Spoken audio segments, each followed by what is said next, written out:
So ನಮ್ಮ ಕೈಲಿ handle ಮಾಡೋಕ್ಕಾಗಲ್ಲ. ನನಗೆ ಆ ಸೀನ್ 1 ಅವರ್ಗೆ ಮುಗಿಸ್ಬಿಡ್ಬೇಕು ನಾನು. ಇಲ್ಲ ಅಂತಂದರೆ ನನಗೆ ಅದು ಸ್ಮೆಲ್ ಸ್ಟಾರ್ಟ್ ಆಗಿಬಿಟ್ಟಿತ್ತು ಆಲ್ರೆಡಿ. ಎಲ್ಲರೂ ಆಲ್ರೆಡಿ ವಾಮಿಟಿಂಗ್ ಸೆನ್ಸೇಷನ್ ಬಂದ್ಬಿಟ್ಟಿದ್ರು. ಲೈಕ್ 1 ಅವರಿಗೆ ಮುಗಿಸ್ಬೇಕು. ಒಂದು ಕಡೆ ಹೀರೋ ಇದ್ದರೆ ಇನ್ನೊಂದು ಕಡೆ ಇವ್ರಿರಲ್ಲ. ಓಕೆ. ಬಿಕಾಸ್ ಅವ್ರಿಗೆ ಆಗ್ತಾ ಇಲ್ಲ, ನಂಗೆ ಈಗ ತಾನೇ ತಿನ್ಕೊಂಬಂದಿದ್ದೀನಿ, ನಂಗೆ ಆಗ್ತಾ ಇಲ್ಲ ಅಂತಾರೆ ಹೀರೋ. ಲೈಕ್ ಎಲ್ಲಾರನ್ನೂ ಹ್ಯಾಂಡಲ್ ಮಾಡೋದಿತ್ತಲ್ಲ, ನನಗೆ ತುಂಬ ಟೆನ್ಷನ್ ಆಗ್ಬಿಡೋದು. ಅದೇ ಹೇಳ್ದಂಗೆ ನಂಗೆ ಸಂಸ್ಕೃತ ಒಂದೊಂದು ಸರಿ ಬಂದ್ಬಿಡೋದು. ಬಿಕಾಸ್ ನನಗೆ ಆ ಸೀನ್ ಮುಗಿಸ್ಬೇಕು. ಬಿಕಾಸ್ ನೈಟ್ 3 o'clock ಶೂಟ್ ಮಾಡ್ತಾ ಇದೀವಿ ನಾವು ಅದನ್ನು. ನಂಗೆ ಪ್ರೊಡ್ಯೂಸರ್ ಏನಂದರೆ ಪಾಪ ಅವ್ರು ತುಂಬ ಸಪೋರ್ಟಿವ್ ಆಗಿದ್ರು. ಇನ್ಫ್ಯಾಕ್ಟ್ ನೋಡಿ, ಜಡೆ ಸೇರಲ್ಲ ಅಂತಾರೆ ನಮ್ದ್ರಲ್ಲೆಲ್ಲ, ಬರೀ ಜಡೆನೇ ಇರೋದು. ಮೇಲ್ ತುಂಬಾ ಕಮ್ಮಿ, ನಮ್ಮ ಫಿಮೇಲ್ ಡಾಮಿನೇಷನ್ನೇ ಜಾಸ್ತಿ ಇತ್ತು ನಮ್ಮದ್ರಲ್ಲಿ. ಸೊ ಜಡೆಗಳ ಮಧ್ಯ ಯಾವುದೇ ರೀತಿ ಏನೂ ಆಗಲಿಲ್ಲ, ಒಳ್ಳೆ ಬಾಂಡಿಂಗ್ ಇತ್ತು. ಅದೆಲ್ಲ ಈಗ ಸ್ಟಾಪ್ ಮಾಡಬೇಕು, 2 ಜಡೆ ಇದ್ರೆ ಜಗಳನೇ ಆಗೋದು, ಸೇರಲ್ಲ ಅನ್ನೋದನ್ನೆಲ್ಲ. ಇನ್ಫ್ಯಾಕ್ಟ್ ನಮ್ಮ ಸಿನಿಮಾ ನೋಡ್ರೆ ನೀವು ಆ ಥರ ಏನೂ ಇಲ್ಲ. ನಾನು ಹೇಳಿದ್ನಲ್ಲ, ನಾನು ಥಾಟ್ಸ್ ಏನಿದೆ, ನಮ್ಮ ಪ್ರೊಡ್ಯೂಸರ್ ನೆಕ್ಸ್ಟ್ ಲೆವೆಲ್ ಥಾಟ್ಸ್ ಅವರು.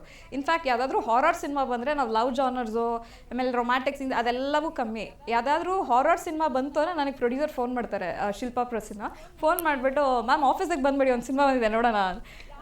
ಎಷ್ಟೊತ್ತಿಗೆ ನಾವು ನೋಡೋದಂದ್ರೆ ನೈಟ್ 3 o'clock ನೋಡ್ತೀವಿ. ಅವ್ರಿಗೆ ಎಷ್ಟು ಕ್ರೇಜ್, ತುಂಬಾ ಪ್ಯಾಷನ್ ಇರೋ ಮಂದಿನೇ ಸೇರಿ ಮಾಡುವ. ಹೌದೌದು. ಬಿಕಾಸ್ ನಿಮ್ಗೆ ಅದು ಆ್ಯಪಲ್ ಕಟ್ ಅನ್ನೋದೇ ಹೊಸ ಇದಿದೆ, ಕಂಟೆಂಟೇ ಹೊಸ ಅದಿದೆ. ನಾನು ಅವ್ರಿಗೆ ಸಿನಿಮಾ ಇನ್ಫ್ಯಾಕ್ಟ್ ನಾನು ಹೇಳಿದಾಗ ಅವ್ರಿಗೆ ಇಷ್ಟ ಆಗಿದೆ, ಆ ಕಂಟೆಂಟ್ ತುಂಬ ಇಷ್ಟ ಆಯಿತು. ನಾನು ಅವರಿಗೂ ಅದೇ ಹೇಳಿದೆ, ನೀವೊಂದು ಲೇಡಿಯಾಗಿ ಈ ಕಥೆಯನ್ನು ಒಪ್ಕೊಂಡು ಪ್ರೊಡ್ಯೂಸ್ ಮಾಡಿರೋದಕ್ಕೆ ನಾನು ಥ್ಯಾಂಕ್ಸ್ ಹೇಳ್ಬೇಕು. ಬಿಕಾಸ್ ನಿಮಗೆ ಈಗಿನ ಜನ್ರೇಷನ್ ಯಾವ ರೀತಿ ಇರ್ತಾರೆ ಅನ್ನೋದು ಅವರು ಚೆನ್ನಾಗಿ ಅರ್ಥ ಮಾಡ್ಕೊಂಡಿದ್ದಾರೆ ಅದನ್ನು. ಇನ್ಫ್ಯಾಕ್ಟ್ ಅವ್ರ ಮಗಳು ನೋಡೋದಾದ್ರೆ ನೀವು, ಈ ನನಗೆ ದೆವ್ವಗಳೆಲ್ಲ ಭಯ ಅಲ್ಲ, ಈ ಕಾಕ್ರೋಚಸ್ ಆಮೇಲೆ ಈ ಜರಿ ಎಲ್ಲ ಭಯ ನನಗೂ. ಅದಕ್ಕೆ ಹೆದರ್ತೀನಿ. ಅವ್ರ ಮಗಳು ಅದ್ರ ನೆಕ್ಸ್ಟ್ ಲೆವೆಲ್, ಅವ್ರು ಕಾಕ್ರೋಚ್ನ ಕೈಯಲ್ಲಿ ಎತ್ಕೊಂಡ್ ಬಂದ್ಬಿಟ್ಟು ಕೊಡ್ತಾರೆ, ತಗೋಮ್ಮ ಅಂತ. ಓಕೆ. ಸೊ ಅವ್ರ ಫ್ಯಾಮಿಲಿ ಫುಲ್ ನನ್ನ ವೈಬ್ ಅವರ ವೈಬ್ ತುಂಬ ಮ್ಯಾಚ್ ಆಗ್ಬಿಡುತ್ತೆ ಇದರಲ್ಲಿ. ಸೊ ಇನ್ಫ್ಯಾಕ್ಟ್ ಲೇಡೀಸ್ ಕೂಡ ಆ್ಯಕ್ಚುಲಿ ಥಿಂಕ್ ಮಾಡಬೇಕು, out of the box think ಮಾಡಿಬಿಟ್ಟು ಸ್ವಲ್ಪ ನೆಕ್ಸ್ಟ್ ಲೆವೆಲ್ ಅವರು ಇದು ಬರಬೇಕು. ಎಲ್ಲದನ್ನು ಲೈಕ್ ಮನೆಯಲ್ಲೇ ಇದ್ಕೊಂಡು ಲೈಕ್ ಬರೀ ಏನಾದ್ರು ಅಂತಾರೆ, ಈ ಫೀಲ್ಡಿಗೆ ಹೋಗ್ಬಿಟ್ರೆ ಜನ ಮಾತಾಡ್ತಾರೆ, ಅದನ್ನೆಲ್ಲ ಬಿಟ್ಬಿಟ್ಟು ನಾವೇನು ಮಾಡ್ಬೋದು, ಇನ್ನೂ ಸಾಕಷ್ಟು ಏನು ಅಚೀವ್ ಮಾಡ್ಬೋದು ಅಂತ ಇನ್ಫ್ಯಾಕ್ಟ್ ಹೊರಗಡೆ ಬರಬೇಕು. ಸೊ ಹೆಣ್ಮಕ್ಳು ಆಕ್ಚುಲಿ ಹೊರಗಡೆ ಬಂದಿದ್ದಾರೆ, ಇನ್ನಷ್ಟು ಬರಬೇಕು. ಸೊ ಇನ್ನಷ್ಟು ಎಲ್ಲಾ ಕ್ಷೇತ್ರದಲ್ಲೂ ಹೆಣ್ಮಕ್ಳು ಕಾಣಿಸ್ಕೊಳ್ಬೇಕು ಅಂತ ಇರ್ತಾರೆ. ಬಿಕಾಸ್ ನಿಮ್ಗೆ ಏನೋ ಒಂದು ಕೆಟ್ಟ ಕಮೆಂಟ್ ಬಂದ್ಬಿಡುತ್ತೆ, ಇನ್ನೇನೋ ಮಾತಾಡ್ಬಿಡ್ತಾರೆ. ಕೆಟ್ಟ ಕಮೆಂಟ್ ಮಾಡೋರು ಬಂದು ನಿಮ್ಮ ಲೈಫನ್ನ ಯಾರು ಅವರು ನೋಡ್ಕೊಳ್ಳೋದಿಲ್ಲ, ನಿಮ್ಮ ಲೈಫನ್ನು ನೋಡ್ಕೊಳ್ಳೋರು ನೀವೇ ಆಗಿರ್ತೀರ. ಸೊ ನೀವು ಅದನ್ನೆಲ್ಲ ಬಿಟ್ಟು ಹೊರಗಡೆ ಬರಬೇಕು. Okay. So coming down again to ನಮ್ಮ ಕ್ರಿಕೆಟ್ ಅನ್ನೋದಾದ್ರೆ, ಸೊ ನ್ಯೂಜಿಲೆಂಡ್ನ ಕ್ಯಾಪ್ಟನು ಏನಿದ್ದಾರೆ, ಸಿಕ್ಕಾಪಟ್ಟೆ ಕಂಟ್ರೋಲ್ ಇದೆ ಅವ್ರಿಗೆ ಟೀಮ್ ಮೇಲೆ, ಸಖತ್ ಕಂಟ್ರೋಲ್ ಇಟ್ಕೊಂಡಿದ್ದಾರೆ ಟೀಮ್ನ. ಇವ್ರು ಆಡಬೇಕು, ಆ ಟೀಮ್ದು ರನ್ ಆರ್ಡರ್ ಏನಿದೆ ಅದರಲ್ಲೂ ಕೂಡ ಬಹಳಷ್ಟು ಕಂಟ್ರೋಲ್ ಇಟ್ಕೊಂಡಿದ್ದಾರೆ. ಸೊ ಆ ಕಂಟ್ರೋಲ್ ಬಗ್ಗೆ ನೀವು ಇವಾಗ ಹೇಳೋದಾದ್ರೆ, ಕಂಟ್ರೋಲ್ ತುಂಬ ಚೆನ್ನಾಗಿದೆ, ಫೀಲ್ಡಿಂಗ್ನಲ್ಲಿ ಸಖತ್ತಾಗಿದ್ದಾರೆ.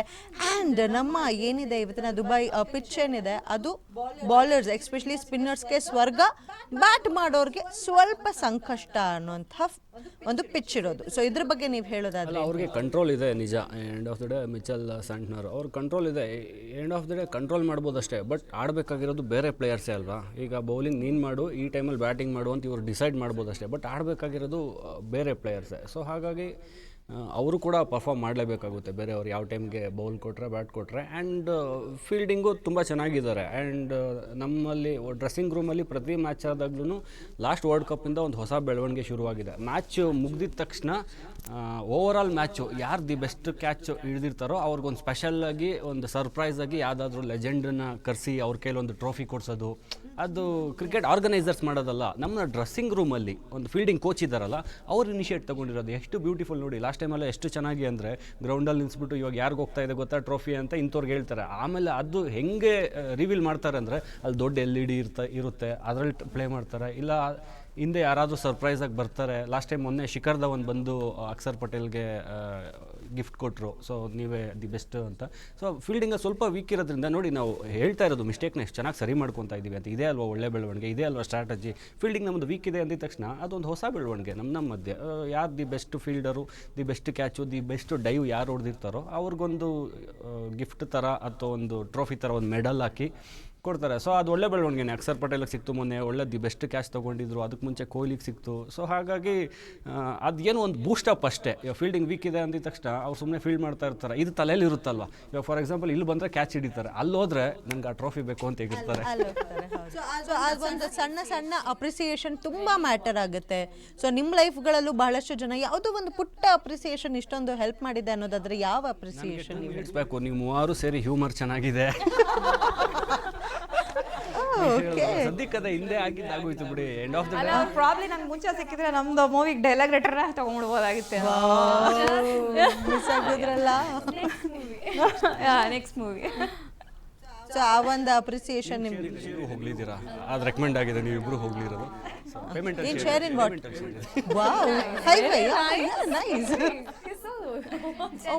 ಸೊ ನಿಮಗೆ ಸಿಕ್ತಂತ ಅಪ್ರಿಸಿಯೇಷನ್, ನಿಮ್ಮ ಫೀಲ್ಡ್ನಲ್ಲಿ ನಟಿಯಾಗಿ ಸಿಕ್ತಂತ ಅಪ್ರಿಸಿಯೇಷನ್ ಯಾವುದು? ಆ್ಯಂಡ್ ಆ ಅಪ್ರಿಸಿಯೇಷನ್ ಎಷ್ಟು ಬೂಸ್ಟ್ ಮಾಡಿದೆ ನಿಮಗೆ? ಅಪ್ರಿಸಿಯೇಷನ್ ಅಫ್ಕೋರ್ಸ್ ಮನೇಲಿ ಸಿಕ್ಕಿದ್ದು. ನಾನು ಅಂದರೆ ಸುದೀಪ್ ಸರ್ ಜೊತೆ, ಅವರು ಹೀಸ್ ಅ ಗೆಸ್ಟ್ ರೋಲ್, ಅಂದರೆ ಉಸಿರೇ ಉಸಿರೇ ಅಂತ ಮೂವಿ. ಸರ್ ಕೂಡ ಕ್ಯಾಮಿಯೋ ಆಗಿ ಬಂದಿದ್ದು. So even I played small doctor character. So ಹಾಂ, ಸರ್ ಜೊತೆ ಒಂದು ನೋಡಿ, ಒಂದು ಸಣ್ಣ ಡಾಕ್ಟರ್